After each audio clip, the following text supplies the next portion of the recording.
Donc, dans un numéro comme ça, habituellement, vous avez de la misère à comprendre qu'il peut y avoir plusieurs bases puis plusieurs hauteurs dans un parallélogramme. C'est difficile à comprendre pour vous, puis c'est normal. Et puis ce dessin-là, il peut être un peu déstabilisant. Donc, j'en ai fait un autre à côté, puis je vais essayer de vous expliquer clairement qu'est-ce qui représente le dessin qui est ici.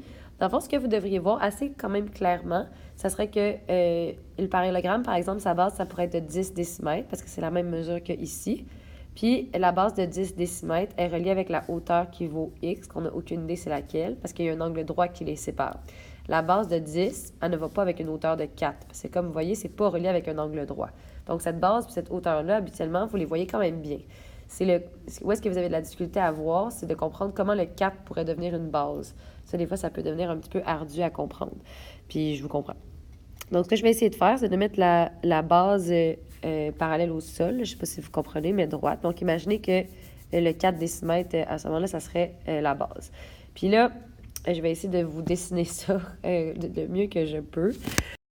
Ce que je suis allée faire ici, dans le fond, c'est que je suis allée dessiner cette portion-là de triangle. Donc, j'ai relié mon point d'en bas à celui d'en haut, puis j'ai dessiné ce triangle-là.